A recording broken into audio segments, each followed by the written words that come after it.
Hey, what's up, everybody? This is Charles Sabansi, and welcome you guys to another episode of the DREAMERSPRO show. We cover everything from sports, hot topics, classic debates, entertainment, and we give you guys a fresh perspective on things and how we see them. And today we got a pretty interesting show for you guys. But before we get into it, please make sure you like the video and subscribe to the channel. If you want to follow me on Instagram, my name is Charles Sabansi. My handle is CTABANZ.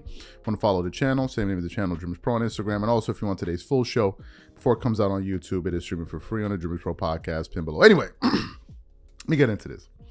This has been the week so far, the month or whatever, the year so far of one Shannon Sharpe, right? Shannon Sharpe is totally dominating media right now. Sports media, independent media, whatever the hell you want to call it. He's totally dominating. Shannon Sharpe just had an interview with Cat Williams that generated as the standalone interview in terms of the full interview. This interview has about 41 million views as we're here talking to you.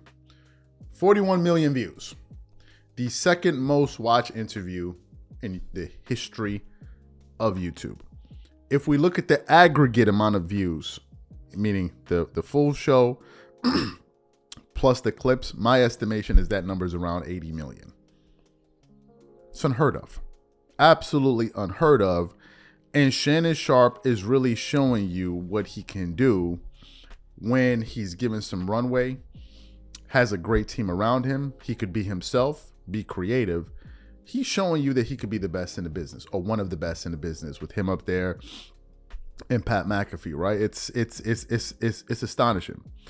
And it's Shannon Sharpe, and as we witness Shannon Sharpe go through all of this success, and I'm looking at it and I'm seeing how well it he's doing, I can't help but thinking about Skip Bayless. Yes, Skip Bayless. It's incredible that we were bringing him up, right? It's like Skip Bayless.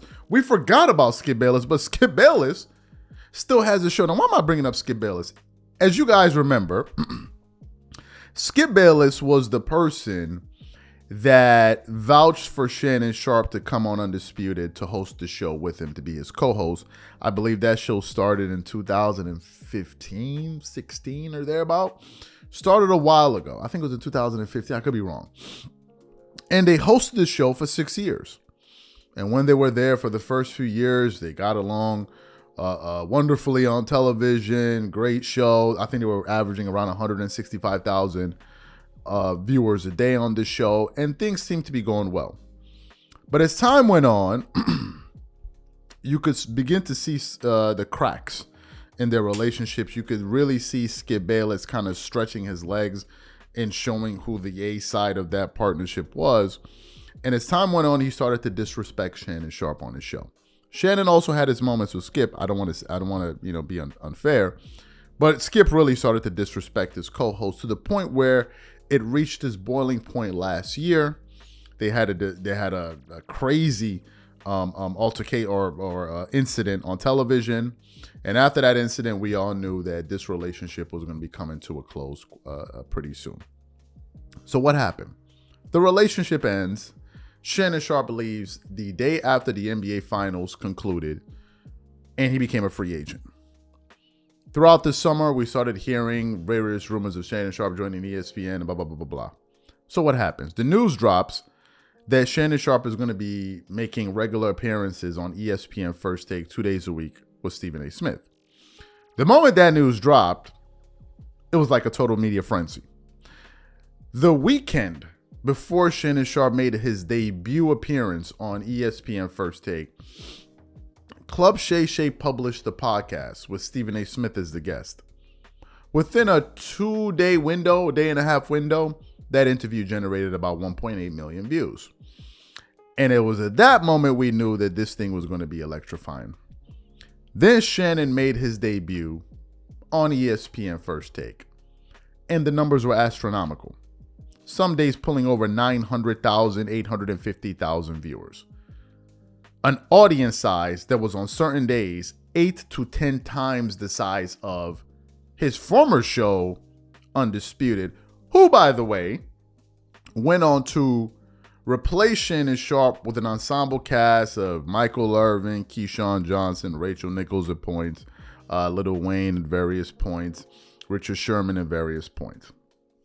Ever since the departure of Shannon Sharpe from Undisputed, two things have happened. Undisputed has never reached the level that it was since Shannon Sharpe's departure in terms of his average daily viewers. And Shannon Sharpe has shot into a totally different stratosphere. And at the time we heard the news that Shannon Sharpe was going to be going to ESPN First Take, I said it then, and I'm going to reiterate it again. I said, if you are FS1, there is no way, let me repeat, there is no way on God's green earth that you let a talent like that walk out of the door. There's just no way. You cannot let someone like Shannon Sharpe. You just cannot. But whatever reason, hubris, maybe they felt beholden or loyal, to Skip Bayless, who helped revive the network because Skip did. Whatever the case was, they decided to let Shannon Sharpe go. And I believe, from a personality standpoint, that has been the biggest mistake in sports media history is Undisputed letting Shannon Sharpe go and become a free agent to then go over to their competitors, their direct competitors at ESPN First Take in the exact same time slot and let these guys totally dominate. Because Stephen A. Smith on the show with JJ Redick, Jay Williams, Kendrick Perkins, Chris Mad Dog, all of these guys, they were already getting double the views of Undisputed during the same time slot. Quite literally, 365, 400,000 views. You get Shannon to go on there, and whenever Shannon makes an appearance on on ESPN First Take, it's an absolute joke. The views totally spike.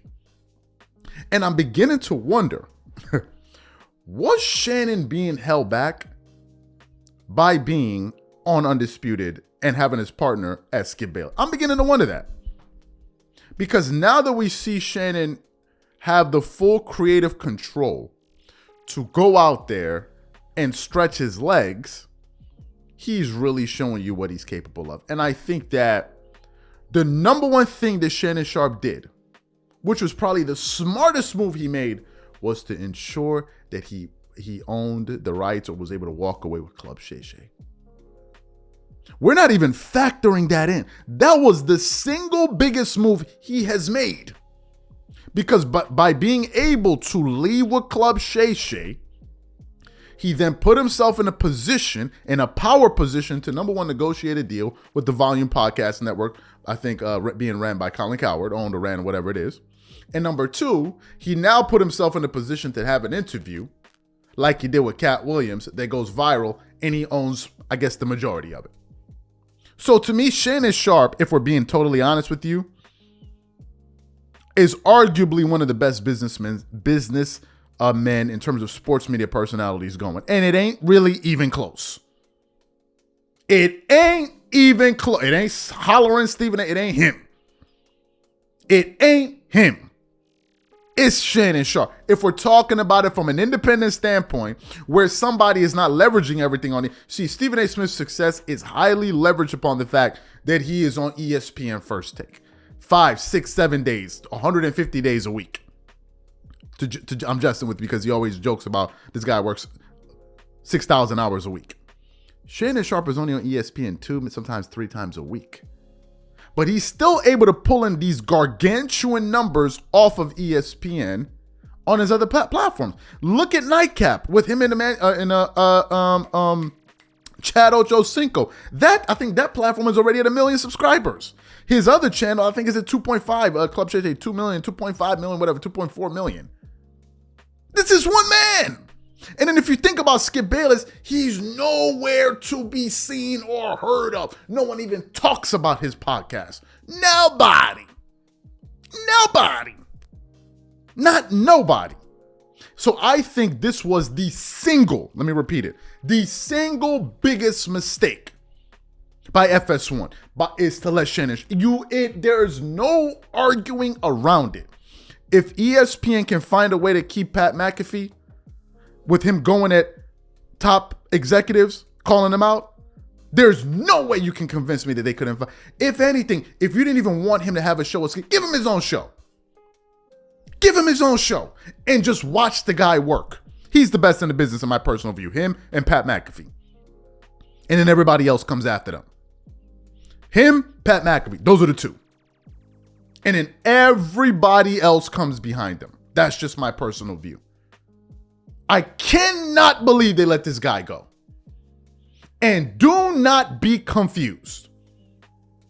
It is not because of ESPN that Shannon Sharpe is doing so well. It's because of Shannon Sharpe. Do you know why I am saying this? Because there are a lot of people that go on ESPN First Take that ain't doing nowhere near it and will never do what this dude is doing. Let's not boil it down and distill it down to that. Shannon Sharpe is the big leagues. I was recently listening to Patrick Bet-David yesterday on Valuetainment. Shout out to Patrick Bet-David. I don't know him, obviously. I don't agree with everything that he says. I agree with some of the stuff that he says. I used to follow him for his business content. Some of his views I agree with. This, it doesn't matter, but because he makes excellent content. But anyway, he was talking about arguing. They were discussing the Pat McAfee back and forth or whatever. And he was saying that ESPN is not the big leagues. Pat McAfee is the big leagues. I believe what he's talking about. I think he's looking at the trend going into the future. These guys are going to be the trailblazers moving forward, and you can see it. And these guys are doing it without those networks. They were already big time. Already, Pat McAfee, I believe, had a 5-year, $120 million deal with FanDuel. More than he's getting paid by ESPN, but FanDuel doesn't have the platform that ESPN has in the exposure. So I think Pat McAfee traded off some money for more exposure. Shannon Sharpe, man, how they let him go is unbeknownst to me. Total blunder on the part of FS1. These are my thoughts. Whatever you guys think, please leave your thoughts and comments in the comment section, and we catch you guys on the next show. Peace.